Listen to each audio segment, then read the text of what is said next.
So I'm just painting around these teeth. I'm looking at my original picture very frequently to just make sure that I've got the right idea.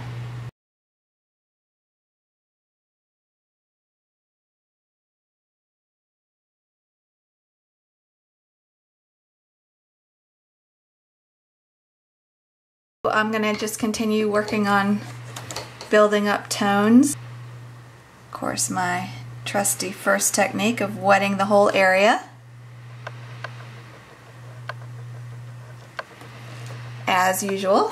His ears are just a little bit cooler and darker than this area, so I just want to make sure that I capture that.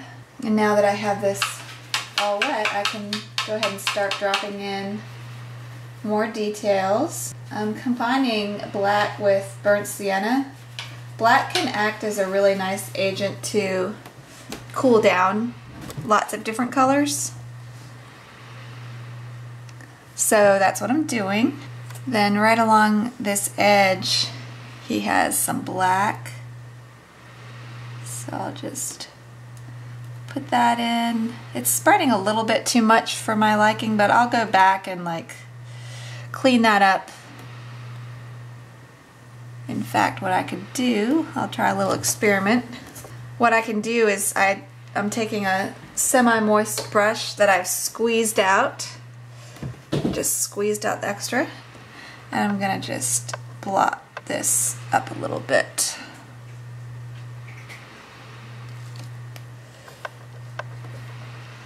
Now something I'm gonna do is just take a tiny little bit of water. And sometimes this works and sometimes it doesn't. You just have to play around, but I'm dropping a little bit of water right here to kind of act as a wave that will push that black that way. So I'm dropping just a little bit of water. You can see where the paint's spreading. And see, that's pushing that black back. And it'll be a nice soft edge though, so it'll look really nice and realistic. Just getting this nice and moist so all the colors will kind of flow nicely and softly.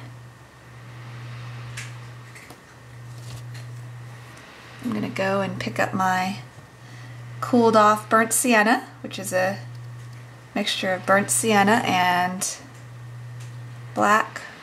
I could also have done ultramarine or some other blue, so it doesn't have to be just one color. You might find something that works better, that you like better. That's fine. There's lots of different ways to solve a problem with watercolor. Just because I use ultramarine doesn't mean you necessarily will want to. It just depends on what you fall in love with as far as colors. That's fine. Put some more red in here. And hint at his little dark parts of his ear.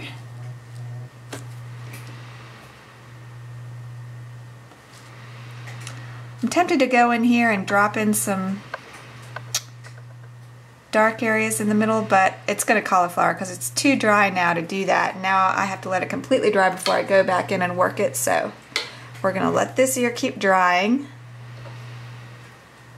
And just continue to work on developing this ear.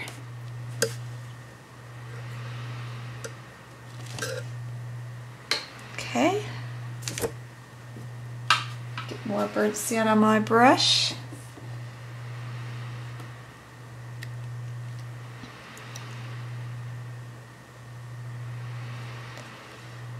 And then,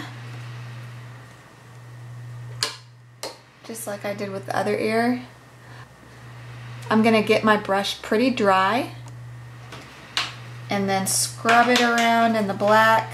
So this is moist, my brush is kind of a creamy consistency with black, so I can put in the little ear detail.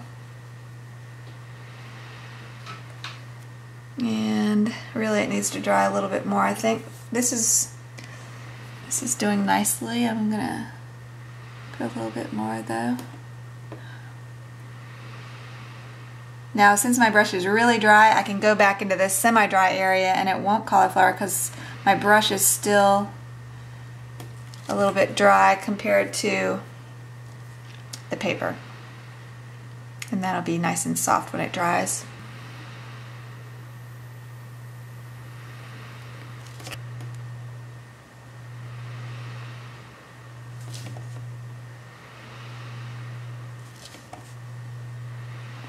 And bring this on down. As it comes down, it gets browner. So I'm going to swish out and put some very cool burnt sienna to continue this.